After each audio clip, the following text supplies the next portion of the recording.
खुदा बाप और बेटे और उल कुदस के नाम से आमीन। मसीह में आप सब की सलामती हो।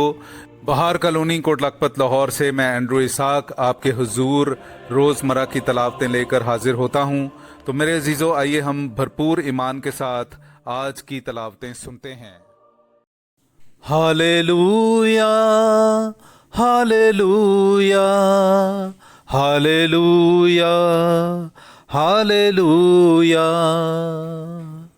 यसु मैनू अपना कलाम सिखा, अपने खादम दा मुंह बन जा, अपने खादम दा मुंह बन जा। तेरे दर उत्ते आया यसु तेरी आस्ते, तेरे दर उत्ते आया यसु तेरी आस्ते। होवे अज दा कलाम यसु मेरे वास्ते, होवे अज दा कलाम यसु मेरे वास्ते। Hallelujah, hallelujah, hallelujah, hallelujah, hallelujah, hallelujah, hallelujah, hallelujah.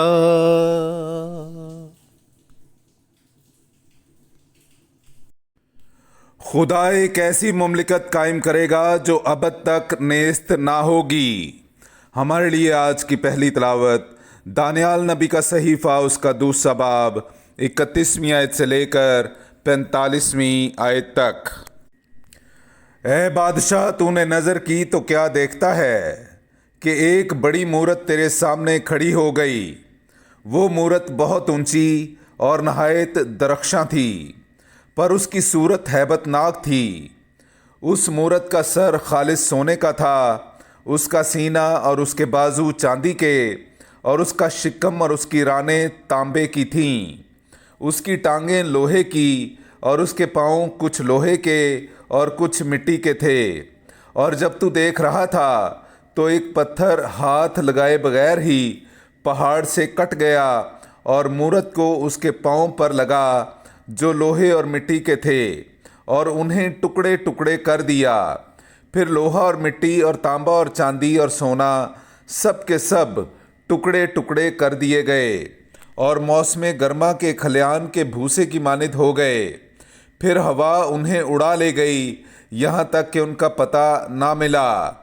लेकिन जिस पत्थर ने उस मूरत को मारा वो इतना बड़ा पहाड़ बन गया कि तमाम रुए ज़मीन को भर दिया। ख्वाब यही था। बस अब हम बादशाह के हुजूर उसकी ताबीर बयान करेंगे। तू ही है बादशाह, तू बादशाहों का बादशाह है, जिसे आसमान के खुदा ने सल्तनत और ताकत और हुकूमत और शौकत बख्शी है। और जहाँ कहीं बनी नौ इंसान सुकूनत पजीर है, उसने मैदान के चरिंदे और हवा के परिंदे तेरे हाथ में दे दिए हैं, और तुझे उन सब का हाकिम बना दिया है। वो सोने का सर तू ही है। और तेरे बाद एक और सल्तनत बर्पा होगी जो तेरी सल्तनत से छोटी होगी। फिर एक और सल्तनत यानी तीसरी सल्तनत तांबे की होगी जो तमाम ज़मीन पर हुकूमत करेगी। और चौथी सल्तनत लोहे की मानिद मजबूत होगी, क्योंकि जिस तरह लोहा सब कुछ तोड़ डालता और रेजा रेजा कर देता है, उसी तरह वो सब कुछ तोड़ डालेगी और रेजा रेजा कर देगी। और जो तूने देखा कि उसके पाँव और उंगलियां कुछ कुम्हार की मिट्टी की और कुछ लोहे की थीं, बस इससे ये मुराद है कि वो सल्तनत मुनकसिम होगी। उसमें लोहे की कुव्वत तो होगी, क्योंकि तूने देखा है कि चिकनी मिट्टी के साथ लोहा मिला हुआ था। पर ये जो तूने देखा है कि पाँव की उंगलियां कुछ लोहे और कुछ मिट्टी की थीं, इससे मुराद ये है कि वो सल्तनत कुछ कवी और कुछ ज़ईफ़ होगी। और जो तूने देखा कि लोहा चिकनी मिट्टी से मिला हुआ था, इससे मुराद ये है कि उनमें इंसान के तुख़म का इख्तलात तो होगा, पर जिस तरह लोहा मिट्टी से मेल नहीं खाता, उसी तरह वो भी आपस में मेल ना खाएंगे। لیکن ان بادشاہوں کے ایام میں آسمان کا خدا ایک مملکت قائم کرے گا جو تا ابد نیست نہ ہوگی، اور اس کی حکومت کسی اور قوم کے حوالہ نہ کی جائے گی، بلکہ ان تمام مملکتوں کو توڑ کر نیست کر دے گی، اور وہ خود ابد تک قائم رہے گی۔ جیسا تو نے یہ دیکھا کہ پہاڑ سے ہاتھ لگائے بغیر ہی ایک پتھر کٹ گیا جس نے لوہے اور تانبے اور مٹی اور چاندی اور سونے کو چور چور کر دیا۔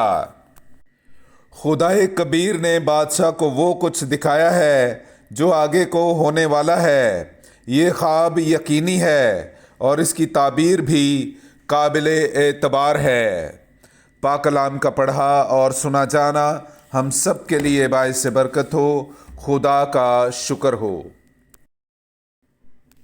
میرے عزیزو، آئیے ہم آج کا جماعتی زبور سنتے ہیں جو کہ دانیال نبی کے صحیفہ میں سے لیا گیا ہے۔ اس کا 3 باب 57ویں آیت سے لے کر 61ویں آیت تک، اور آج کا ہمارا جماعتی جواب ہے: ابد تک اس کی حمد و توصیف کرو، ابد تک اس کی حمد و توصیف کرو۔ اے خداوند کی سب سنتوں، خداوند کو مبارک کہو، ابد تک اس کی حمد و توصیف کرو۔ اے خداوند کے فرشتوں، خداوند کو مبارک کہو، ابد تک اس کی حمد و توصیف کرو۔ جماعتی جواب: ابد تک اس کی حمد و توصیف کرو، ابد تک اس کی حمد و توصیف کرو۔ اے آسمانوں، خداوند کو مبارک کہو، ابد تک اس کی حمد و توصیف کرو۔ اے فضاؤں پر کے سب پانیوں، خداوند کو مبارک کہو، ابد تک اس کی حمد و توصیف کرو۔ اے خداوند کے سب لشکروں، خداوند کو مبارک کہو، ابد تک اس کی حمد و توصیف کرو۔ جماعتی جواب: ابد تک اس کی حمد و توصیف کرو، ابد تک اس کی حمد و توصیف کرو۔ نعرہ حمد: جاگتے رہو اور ہر وقت دعا کرتے رہو تاکہ تم ابن انسان کے سامنے کھڑے ہونے کے لائق ٹھہرو۔ ہاللیلویا۔ میرے عزیزو، آئیے ہم آج کا انجیلی اقتباس سنتے ہیں۔ انجیل مقدس بامطابق مقدس لوکا، اس کا 21واں باب 5ویں سے 11ویں آیت تک۔ اور جب بعض ہیکل کی بابت کہہ رہے تھے کہ وہ نفیس پتھروں اور نظر کے تحائف سے آراستہ ہے، تو اس نے کہا: وہ دن آئیں گے کہ ان چیزوں میں سے جو تم دیکھتے ہو پتھر پر پتھر چھوڑا نہ جائے گا جو گرایا نہ جائے۔ تب انہوں نے اس سے پوچھا کہ اے استاد، یہ باتیں کب ہوں گی، اور جب ہونے کو ہوں تو اس کا کیا نشان ہوگا؟ اس نے کہا: خبردار، کوئی تمہیں گمراہ نہ کر دے، کیونکہ بہتیرے میرا نام لے کر آئیں گے اور کہیں گے کہ وہ میں ہی ہوں، اور یہ بھی کہ وقت نزدیک آ پہنچا ہے۔ تم ان کے پیچھے نہ چلے جانا، اور جب لڑائیوں اور فسادوں کی خبر سنو تو گھبرا نہ جانا، کیونکہ ان کا پہلے واقع ہونا ضرور ہے، مگر اس وقت فوراً انجام نہ ہوگا۔ پھر اس نے ان سے کہا کہ قوم پر قوم اور بادشاہی پر بادشاہی چڑھائی کرے گی، اور بڑے بڑے زلزلے آئیں گے، اور جا بجا وبائیں اور کال پڑیں گے، اور دہشت ناک باتیں اور آسمان سے عظیم نشان ظاہر ہوں گے۔ پاک کلام کا پڑھا اور سنا جانا ہم سب کے لیے باعث برکت ہو۔ خدا کا شکر ہو۔